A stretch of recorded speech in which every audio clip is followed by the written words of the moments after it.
కాంగ్రెస్ సర్కార్ ఉమ్మడి పాలమూరు జిల్లాకు తీరని ద్రోహం చేస్తున్నది. ఈ ప్రాంత రైతులను దక్కాల్సిన సాగునీటిని ఏపీ తరలించకపోతుంటే రేవంత్ ప్రభుత్వానికి చీమ కొట్టినట్టయినా లేదు. పైగా పాలకులు ధర్నాపేరిట డ్రామాలు చేయడంపై ప్రధాన ప్రతిపక్షం బీఆర్ఎస్ తీవ్ర ఆగ్రహం వ్యక్తం చేస్తోంది. సీఎం రేవంత్ రెడ్డి ఏపీకి నీటిని తరలిస్తూ గురుదక్షిణ చెల్లిస్తున్నాడని మండిపడుతున్నారు.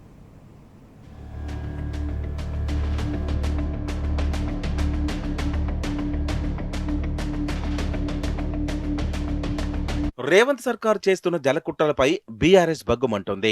ఏపీ ప్రభుత్వం యథేచ్ఛగా తెలంగాణకు దక్కాల్సిన సాగునీటిని తరలించకపోతుంటే చోద్యం చూస్తోంది. పైగా మంత్రి జూపల్లి కృష్ణారావు ధర్నా పేరిట డైవర్షన్ డ్రామా చేయడంపై గులాబీ నేతలు ధ్వజమెత్తారు. ఇప్పటికే శ్రీశైలం, నాగార్జున సాగర్ ప్రాజెక్టులను కృష్ణా రివర్ మేనేజ్మెంట్ బోర్డుకు అప్పగించి తెలంగాణ ఆత్మగౌరవాన్ని ఢిల్లీలో తాకట్టు పెట్టినప్పుడే కాంగ్రెస్ అసలు రంగు బయటపడింది. ఇన్నాళ్లు ఏపీ ప్రభుత్వం పాలమూరుకు దక్కాల్సిన సాగునీటిని అక్రమంగా తరలిస్తుంటే కళ్లప్పగించి చూస్తూ కూర్చొంది. సాగునీరు ఇవ్వకుండా రాష్ట్ర రైతుల గొంతు కోసింది. కానీ ఇప్పుడు చేతులు కాలాక ఆకులు పట్టుకున్న చందంగా పంటలు ఎండిపోయిన తర్వాత పాలకులు అన్నదాతలను హెచ్చరించడం సిగ్గుచేటని బీఆర్ఎస్ మాజీ ఎమ్మెల్యేలు ఆగ్రహం వ్యక్తం చేస్తున్నారు.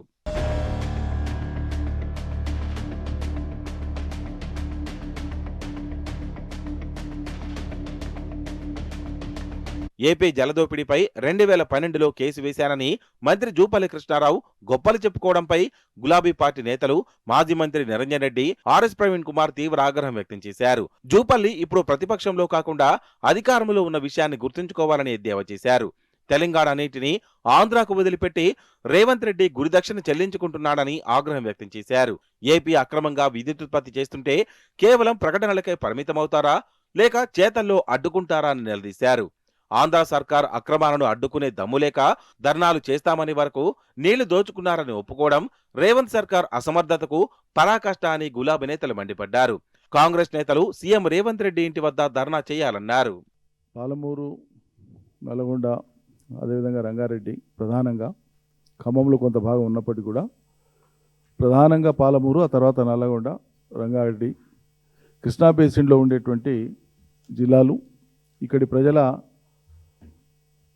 జీవనాధారమే కృష్ణానది. కృష్ణ మీద కట్టవలసిన సమయంలో కట్టాల్సిన ప్రాజెక్టులు కట్టకుండానే ఈ జిల్లా ప్రజల యొక్క ఉసురు పోసుకున్నది కాంగ్రెస్ సర్కారు. గత 50-55 సంవత్సరాల వాళ్ళ పరిపాలన కాలంలో, సమైక్య ఆంధ్రప్రదేశ్ పేరిట సాగినటువంటి పరిపాలనా కాలంలో ఈ జిల్లాలకు తీరనటువంటి ఘోరమైనటువంటి అన్యాయం, సాగునీటి రంగంలో చేసినటువంటి పాపం, అందులో సింహభాగం కాంగ్రెస్దే. ఇది ప్రజలకు తెలుసు. అందుకోసమే కేసీఆర్ నాయకత్వాన్ని వచ్చినటువంటి తెలంగాణ ఉద్యమం అత్యంత బలోపేతమై సాగునీళ్ల చుట్టే తిరిగి అంతిమంగా స్వరాష్ట్ర సాకారమయ్యేదాకా ఉద్యమం కొనసాగిన విషయం అందరికీ తెలిసిందే. పెద్ద ఎత్తున ధర్నా చేస్తామని ప్రకటన చేసి కాంగ్రెస్ పాలకులు ఆఖరుకు మీడియా సమావేశాలకే పరిమితమయ్యారు. చంద్రబాబు నాయుడును ఏమనలేక ఆందోళన విరమించుకున్నారు.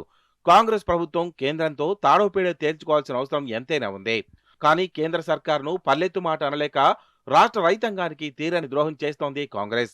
దమ్ముంటే మోదీ ప్రభుత్వంపై పోరాటానికి శ్రీకారం చుట్టాలని, వెంటనే ఏపీ ప్రభుత్వం జలదోపిడిని అడ్డుకోవాలని బీఆర్ఎస్ నేతలు డిమాండ్ చేస్తున్నారు.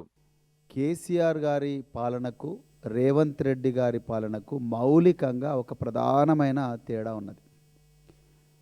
కేసీఆర్ గారు గుండెలో, శరీరంలో, ప్రతి కణంలో కూడా తెలంగాణ ప్రయోజనాలే ఉంటాయి, తెలంగాణ భావితరాల ప్రయోజనాలే ఉంటాయి.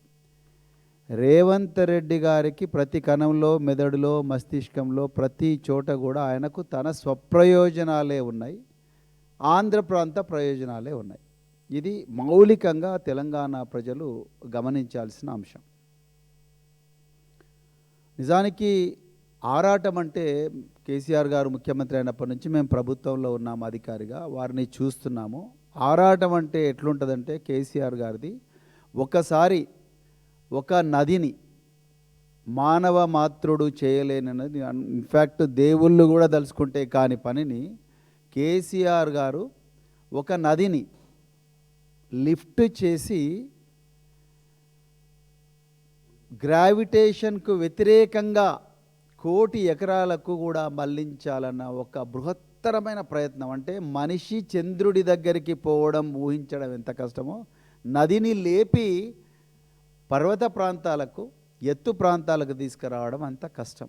10 ఏళ్ల కేసీఆర్ పాలనలో చుక్క నీటిని అక్రమంగా తరలించాలన్న ఏపీ సర్కారు వణికిపోయేదని బీఆర్ఎస్ నేతలు గుర్తు చేస్తున్నారు. కానీ కాంగ్రెస్ రాగానే ఏపీకి అలుసు దొరికిందని అన్నారు. పాలమూరు రంగారెడ్డి ప్రాజెక్టును పడకేయించి కృష్ణా జలాల్లో వాటాను కాపాడలేక గత ప్రభుత్వంపై పడి ఏడవడం వల్ల రైతులకు నీళ్లు రావన్న విషయాన్ని గుర్తించాలని బీఆర్ఎస్ నేతలు ఘాటుగా విమర్శించారు. ఖమ్మం, నల్గొండ, పాలమూరు, రంగారెడ్డి జిల్లాల రైతుల హక్కులు కాలరాస్తుంటే కాంగ్రెస్ మంత్రులు ఏసీ గదుల్లో కూర్చొని ప్రెస్ మీట్లు పెడుతున్నారని మండిపడ్డారు.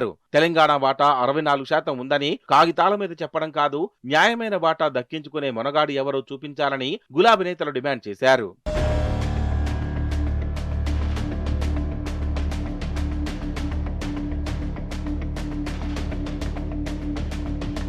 రాష్ట్రంలో తాగటానికి నీళ్లు లేవు, రైతులకు సాగునీరు లేదు. కానీ కాంగ్రెస్ మార్కు డైలాగులకు మాత్రం కొదవలేదు. మంత్రి జూపల్లి వ్యాఖ్యలు కేవలం పాలమూరు, రంగారెడ్డి జిల్లాల రైతులను మభ్యపెట్టేందుకేనని బీఆర్ఎస్ నేతలు నిప్పులు చెరిగారు. ఏపీ ప్రభుత్వం చేస్తున్న దోపిడీలో కాంగ్రెస్ పరోక్ష భాగస్వామి అని ఆరోపించారు.